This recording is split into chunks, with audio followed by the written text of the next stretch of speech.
Hello, hello. It is Sarah Waggle, astrologer and leadership coach here for Moon Astrology Tarot for January 9th through the 11th. This is the moon in Capricorn. So the beginning part of this moon cycle will be as the moon is darkening to that new moon. And then so this whole Capricorn moon is a new beginning, and it's the peak of the new moon. Of course, I will have the link to the new moon sun signs video below, but the peak of this new moon is exact square the north and the south node, the north node in Aries, the south node in Libra. There's also a few other transits associated with this or happening concurrently with this new moon. And so it's really this like moment of choosing how you want to move forward and setting intentions accordingly, right? So the North Node in Aries is all about being interdependent and how you want to proceed in the world. The South Node in Libra is what you want to let go of in order to move forward. Concurrently, we have Mercury on the galactic center. So those downloads from our ancestors, those downloads from our guardian angels, those downloads from our spirit team, and all of that. Venus is aspecting Chiron. So Venus is sort of, how can you love your wounded self into utilizing that to move about your mission, to go forward in your mission, your intentions, your goals, and how you want to be. How can you love that part of yourself, right? A lot of work with inner child, with core wounding is learning to love that inner child, to support that inner child where you didn't feel supported when you were a child, right? And so these core wounds come from our childhood. They can be past life. I'm just putting that out there. If that doesn't resonate with you, that's okay. We still have wounds from this lifetime that carry through with us throughout the rest of our life. But how can you turn that into something productive, right? Capricorn is actually work, right? We have Mars exalted in Capricorn.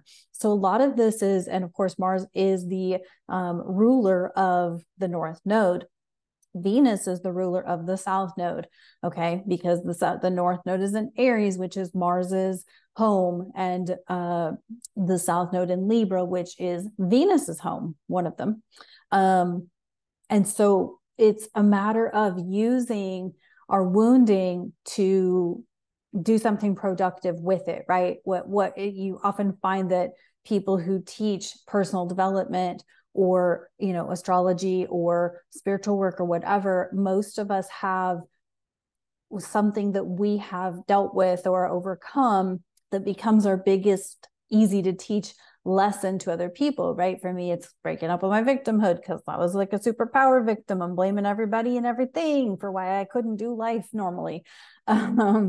And so kind of look at yourself and like, what is the thing that keeps resurfacing for you? Maybe it's a mindset, maybe it's a relationship pattern or something that you can now overcome and use that to, catapult yourself forward. Of course, we are within 10 days of now Pluto making its move into Aquarius. Aquarius wants you to love yourself to the highest, to the fullest. And so this Capricorn new moon cycle is I love it. I really love it. I love that it's squaring the nodes. And I realize that for a lot of people, that's really hard, because there's, when you face these wounds, like there ends up being stuff that you have to let go of. And a lot of us just drag ass at letting go of things, or we're very resistant to letting go of old patterns. And I get all that. But what I will say is, trust me, on the other side, the rewards, right? The rewards for letting go of those old patterns, or at least doing your best to release them, so that you can use those patterns to be the thing that you share with the world. All of us has a gift to share with the world. And so we're all here for a unique purpose. We're all here in this time and space because, we wanted to participate in this, as crazy as it is, right? So All right, let's see what's in the tarot. And of course, you have until the 15th to book the quarterly astrology report. And anytime you can book the sun, moon, rising, if you're super new to astrology and you're like, what the hell? I don't even understand how this affects me. Then I give you a sun, moon, rising report so that you can at least understand your basic, the big three on your chart. So yeah, so those are below. And of course, the new moon, sun, and rising sign video link is below if you haven't caught that yet and want to know how this is affecting your sun, moon, rising, or your sun and rising, I guess. Okay, we have the star card in reverse. This is Wesley Crusher. This particular card, when it comes up in reverse, often reminds me of Journey's, is it Journey's End? No. What was the episode where he he does something at Starfleet and ends up leaving Starfleet? That's what this reminds me of, is that he wasn't ready for Starfleet. He didn't want to conform to whatever that was.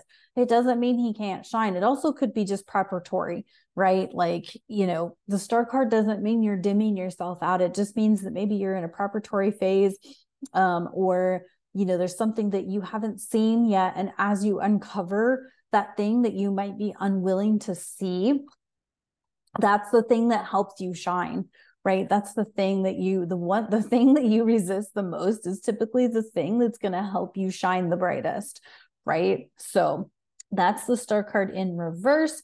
Let's see what we've got in the believe in your own magic. I always knock twice on my decks to clear previous energies. And then before I shuffle. So hopefully you're getting through this month. This month is crazy. And it's Aquarius season is going to be a mofo. It has the potential. I mean, everything has the potential to be good. And I don't want people to be scared of Aquarius season. I think the thing to be if you're fearful of it, then you're just kind of afraid to see things for what they really are. But honestly, it's just about really tuning into your own authenticity and being yourself and not being afraid to be yourself. Okay. I don't want people to be scared, but it is a scary time. I feel like there's a lot of fear mongering happening. There's a lot of crazy weirdness coming out, even in the spiritual and astrology community. Like I'm seeing, just a lot of things happening there, and things that, are a little unsettling, but that's the whole point of all this is we have to work through what's unsettling about it. Okay. We have the Tower card in Believe in Your Own Magic. And this is, unplug and relax for a spell. Yeah. This, unplug, get away from it. If it's freaking you out, stop watching it. If it's scaring you to learn whatever you're learning, get away from it for a while and relax and tune in to yourself. This is so perfect, right? Turn off the notifications, turn off the alerts, turn off the news, turn off the entertainment, and tune into yourself again. And this is also, I'm going to say this again, but stay sober minded. If you can stay sober from whatever, substances, social media, sober from sex, sober from, any kind of extracurricular drug use, sober from sugar, or foods that are not highly nutritious, all of those things. There's so many ways we can be sober. Maybe it's even sober from gossip, talking about it, right? There's so many ways we can look at sobriety, but I do think there is something about, especially as Mercury is making its way back through, it's finished up its square to Neptune, it's back through the galactic center. So the more clear-headed we can be about things, will allow us a bit more stability mentally through all of this craziness. So enjoy this new moon. I love this new moon. I love the energy of it. And so enjoy it. And also just be within yourself and really do what's right for you and what's best for you. So thanks for tuning in. I'll talk to you on the next one. Bye.